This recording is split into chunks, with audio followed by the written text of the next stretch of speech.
Hoje nós continuamos o nosso percurso rumo ao Renascimento. Na aula passada nós falamos bastante sobre a cidade de Florença, sobre como foram os conflitos que aconteceram em Florença, como que algumas coisas começaram a florescer e que Florença passou a ser considerada praticamente uma nova Atenas, ou seja, onde tudo vai, a arte vai renascer.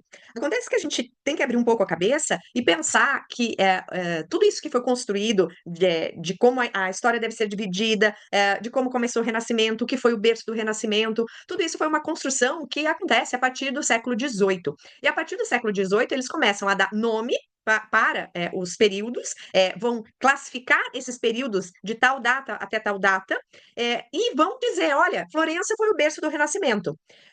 Se a gente começa a avaliar o que de fato aconteceu nessa fase, do final do século XIII, século XIV, século XV, a gente vai ver que é muito mais pulverizada a coisa. Aconteceu em Florença, aconteceu em Pisa, aconteceu em Siena, aconteceu em Veneza, em Nápoles, na Sicília, no norte da Europa, na França. Cada local vai ter a sua particularidade. Hoje nós vamos ainda continuar um pouco dentro do âmbito Renascimento, porque quando se fala de Renascimento, é lógico que se coloca como o berço do Renascimento Florença, mas vamos colocar como Itália.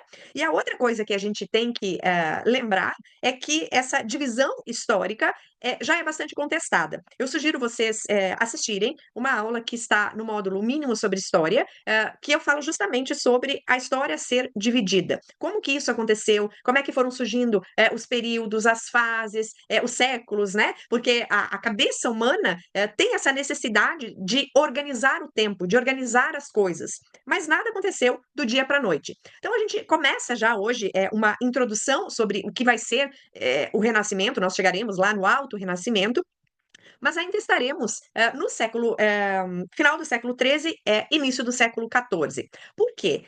Quando se fala de início do Renascimento, vocês vão encontrar uma série de datas. Uma delas, por exemplo, vai ser o concurso que aconteceu para as portas, chamadas as portas do Paraíso, do Batistério de Florença. Mas será que essa data de 1401 é de fato o início do Renascimento? Se a gente for para outra realidade, nós vamos encontrar outra data.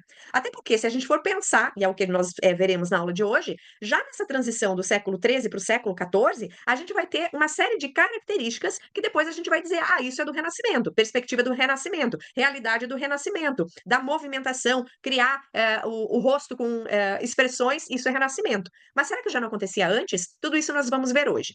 E como o nosso percurso é bastante amplo, nós já falamos de Dante Alighieri, um grandíssimo poeta, talvez o maior dos poetas modernos, e essa discussão eu vou colocar hoje de novo aqui para vocês. Hoje nós vamos começar a nossa aula com outro poeta importantíssimo nessa construção do que nós chamamos Renascimento. Quem é esse poeta? Francesco Petrarca. Então, nesse início do século XIV, quando Petrarca nasceu, a situação era complicada, mas vai piorar ainda mais daqui a pouquinho. E quando ele escreve, ele vai avaliar essa situação política, mas ele também vai avaliar aquele momento histórico que ele vive, né?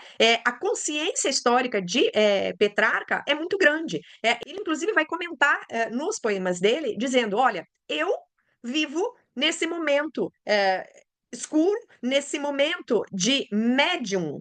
E aí que vai surgir uma palavra que a gente costuma usar bastante, nesse momento de médium tempus, que é essa época do meio, que veio depois da antiguidade, e nós estamos preparados, se acontecerem melhorias, para uma época nova. Então, sim, Petrarca é considerado aquele que vai criar os pródios do que será essa divisão da história. Qual é a divisão da história que nós estamos falando aqui? Antiguidade, Médium Tempus, época do meio, que nós chamamos de Idade Média, e época nova, que a gente vai chamar mais tarde de Renascimento. Recomendo novamente vocês assistirem sobre a aula sobre a divisão da história, que está disponível para vocês dentro dos bastidores da história, para que vocês entendam melhor essa divisão. Mas foi o Petrarca que vai colocar, vamos dizer, a semente para que isso acontecesse, e mais tarde, quando aconteceu essa divisão histórica, serem usados os termos de antiguidade, médio tempos, ou seja, essa idade média, que era a idade das trevas, segundo a descrição de Petrarca, e essa época nova que será o Renascimento. No início do século XIV, a Europa vai entrar no que costuma ser chamado Pequena Idade do Gelo. essa era do gelo, essa pequena era do gelo, vai causar um abaixamento das temperaturas que vão causar invernos muito rigorosos, verões curtos e chuvosos, e com isso as colheitas serão prejudicadas. E agora vamos voltar um pouquinho de como nós estávamos andando na linha do tempo. Nós estávamos em um momento que as cidades começaram a crescer, as pessoas começaram a sair tanto do campo, e as cidades com o comércio começaram a crescer mais, a ter mais pessoas, e vai acontecer o aumento da população. Se eu tenho uma colheita prejudicada, eu vou ter problema de fome. E aí vai acontecer o que nós chamamos de grande fome, que aconteceu entre 1315 e 1317. Piorar a situação, nós teremos a peste negra, que terá o seu auge entre 1347 e 1351. Porém, nós tivemos reincidência da peste negra. Esse foi o período mais dramático, foi o auge. As pessoas morriam numa velocidade absurda. É, as pessoas começaram a deixar as cidades e ir para as casas de campo. Para quê? Para se isolar, né? Vamos fazer um paralelo com o que aconteceu na pandemia, que infelizmente nós tivemos em 2020, o início, que muita gente foi fazer isso, né? Foi viver na sua casa de praia, foi viver na sua casa de campo, para poder ter um mínimo de tranquilidade que não existia mais nas cidades. As cidades acabaram, aquelas cidades que tinham inchado vão acabar se esvaziando. Imaginem, por exemplo, que em Veneza morreram tantas pessoas que o concílio, que fazia votação para decidir as coisas, não conseguia fazer nenhuma decisão por falta de números participantes estabelecido por lei. Ou seja, eles não conseguiam votar. É, e essa peste foi vista como um castigo divino, porque não adiantava mais. Você fazia procissão, fazia reza, chamava o médico, nada funcionava. Era uma coisa que não tinha, não escolhia também quem atingir, ser rico, pobre, simplesmente dizimando todas as pessoas. Se estima que a peste negra matou cerca de um terço da população da Europa, ou talvez um pouco mais do que isso. E a maior parte foram homens de meia idade. O que aconteceu com tudo isso, com essa crise? Uma crise de fome, primeiro, com as temperaturas que abaixaram, criou essa era do gelo da Idade Média, a peste negra, o sistema começou a mudar um pouco. Aqueles que tinham grandes patrimônios começaram a perder patrimônio, por isso que a gente vai ver muitas famílias importantes em crise nesse momento do século XIV. Os juros sobre os empréstimos caíram também. Faltava gente para cultivar os campos. Só que, ao mesmo tempo, tinha morrido tanta gente que deixou de ser um problema a falta de alimento. Então, tinha menos gente para matar a fome. Então, o preço dos alimentos também caiu. E começou a sobrar dinheiro para luxo e bens supérfluos. Quem vai ganhar vantagem com isso? Quem vai ser as construções, as obras de arte, que nós vamos chegar lá. Então, aconteceram várias situações nesse século XIV, pós-epidemia de peste negra, e essa era do gelo, que vai durar por um bom tempo. Bem, agora centrar um pouco dentro da pintura. Nós falaremos de diversas situações, de diversos artistas, mas eu vou propor para vocês um formato um pouco diferente nessas aulas do Renascimento. Ao invés da gente falar somente sobre um artista específico, da gente falar dos períodos e como isso foi se desenvolvendo, comparando um artista com o outro. Em paralelo a isso, nós teremos aulas do Pílulas de História que vão detalhar algumas obras importantes. A gente vai começar com a Galeria degli Uffizi, porque lá a gente consegue fazer esse percurso que vai desse final da Idade Média, entrando no Renascimento, e aí vocês vão conseguir ter uma visão geral. Então, nós falaremos de alguns artistas, mas não... hoje nós vamos falar do Giotto e depois não vamos falar mais. Não, a gente vai fazer um percurso aqui. Na próxima aula nós falaremos de Giotto novamente, com certeza. Porém, ele é considerado pai da pintura moderna. Um artista que, sem dúvida nenhuma, foi um verdadeiro espetáculo. A gente tem essa ideia que ele foi o pai da pintura moderna, dada por diversos textos da época, entre eles o nosso Giorgio Vasari, que vai escrever sobre a vida dos pintores excelentes. Nós vamos detalhar um pouco mais essa obra do Vasari nas próximas aulas, não sei se na próxima, mas certamente nas próximas.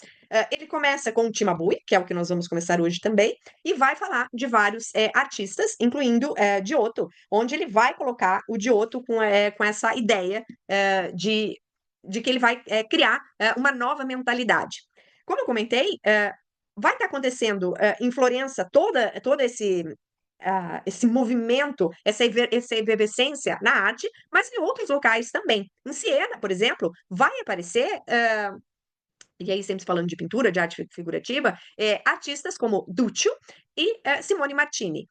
Bem, então essa nova arte que está surgindo, que se afasta do que é a arte bizantina, e aí a gente tem que falar o seguinte também, né?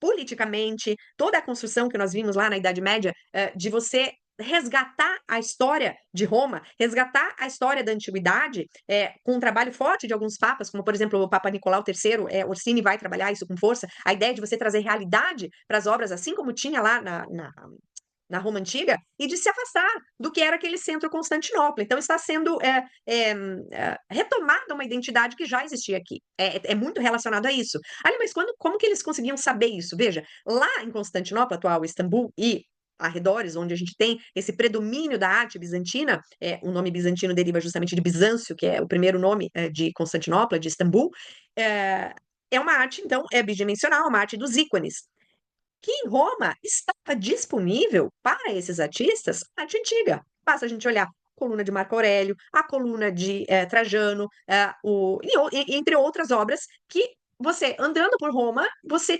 conseguia ver aquilo de alguma forma e ver a realidade. A arte romana é uma arte muito do retrato. A gente consegue reconhecer os personagens, o formato do rosto. Então, esses artistas estão fazendo uma retomada de identidade do que acontecia lá na Roma Antiga, trazendo essa realidade para a arte novamente e se afastando daquilo que era o mundo que foi dividido, né? A gente teve essa ruptura do Oriente com o Ocidente. Então, os personagens vão começar a ganhar essas características que apareciam na arte romana, de realidade, vai aparecer paisagem de fundo. Então, se antes a gente tinha uma obra onde aparecia Maria com o menino Jesus nos braços e um fundo dourado, agora ela vai aparecer com um céu azul estrelado ou com um céu azul com nuvens. A gente vai ter o ambiente onde está Maria, a gente vai ter o desenho da casa, a mesa, a paisagem de fundo, que pode aparecer uma igreja, pode aparecer casas que a gente consegue reconhecer. Então, muitas vezes você vai olhar para essa pintura e vai falar assim, essa paisagem é em Siena, essa paisagem é em Roma. Por quê? Porque o artista está buscando isso. Então, quando a gente olha, por exemplo, a Capella Scroveni do Giotto, que é considerado, então, esse pai da pintura moderna, a gente vê essas características que ele traz, ele começa a se afastar do que eram esses ícones, trazendo o céu azul, o céu com os pássaros, a mesa, a arquitetura de fundo, a realidade nos rostos, né, de você ter expressão de dor, expressão de felicidade, né, que antes não acontecia. Como eu comentei, eram modelos sempre iguais. Tá? Bem, então, e as inscrições para os bastidores estão abertas, caso vocês tenham aí um amigo, alguém que vocês queiram indicar, estamos com as inscrições abertas, tá bom? Um beijo para vocês e uma boa semana. Beijo, tá?